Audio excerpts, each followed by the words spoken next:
الحمدللہ رب العالمین والصلاة والسلام علی سید الانبیاء والمرسلین وعلی آلہ وصحبہ اجمعین۔ بسم اللہ الرحمن الرحیم۔ آج کی اس ویڈیو میں ہم یہ جانیں گے کہ سورۃ الملک کی پڑھنے کی کتنی فضیلت ہے اور سورۃ الملک کو کب پڑھنا چاہیے۔ یوں تو اللہ تبارک و تعالیٰ کی لاریب کتاب کی ہر آیت، ہر رکوع، ہر لفظ پڑھنے پر ہر وقت ثواب ہے، اور بعض قرآن کریم کی آیتیں یا بعض صورتیں ایسی ہیں جن کے پڑھنے کی رسول اللہ صلی اللہ علیہ وآلہ وسلم نے فضیلت بیان کی۔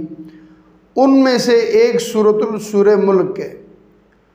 رسول اللہ صلی اللہ علیہ وسلم کی ایک حدیث پاک کا مفہوم ہے کہ رسول اللہ صلی اللہ علیہ وسلم نے ارشاد فرمایا، قرآن کریم میں 30 آیتوں والی ایک ایسی صورت ہے جو پڑھنے والے کے لیے بخشش کرواتی ہے، یہاں تک کہ اس کی بخشش کی جاتی ہے، اللہ تبارک و تعالیٰ اسے بخش دیتا ہے، اور وہ صورت تبارک الذی بیدہ الملک یعنی سورۃ الملک ہے۔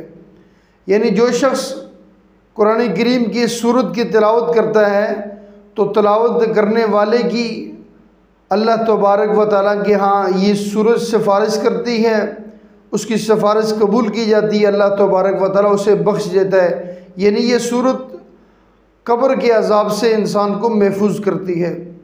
اب یہ سورت کب پڑھی جائے؟ یوں تو ہر وقت اس کے پڑھنے کا ثواب ہے، لیکن رسول اللہ صلی اللہ علیہ وسلم کی حدیث پاک کا مفہوم ہے کہ رسول اللہ صلی اللہ علیہ وسلم ہر روز رات کو سونے سے قبل سورۃ الملک کی تلاوت فرمایا کرتے تھے۔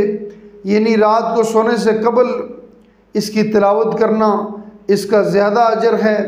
یعنی رسول اللہ صلی اللہ علیہ وسلم کی حدیث پاک پر عمل بھی ہو جاتا ہے اور قرآن کریم پڑھنے کا ثواب بھی مل جاتا ہے۔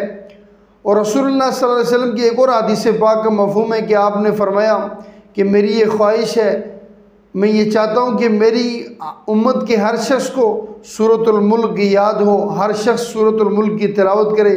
اللہ تبارک و تعالیٰ ہم سب کو قرآن کریم پڑھنے، سورۃ الملک پڑھنے، اس پر عمل کرنے کی توفیق عطا فرمائے۔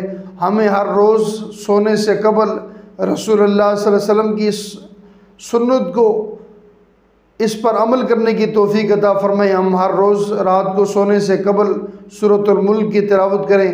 اللہ تبارک و تعالیٰ میرے، آپ کے، ہمارے والدین کریمین، ہم سب کے صغیرہ کبیرہ گناہوں کو معاف فرمائے، اور رسول اللہ صلی اللہ علیہ وسلم کے بتائے ہوئے طریقوں پر ہم سب کو زندگی بسر کرنے کی توفیق عطا فرمائے، آپ کی سنتوں پر عمل پیرا کرنے کی توفیق عطا فرمائے۔ وما علینا الا البلاغ المبین۔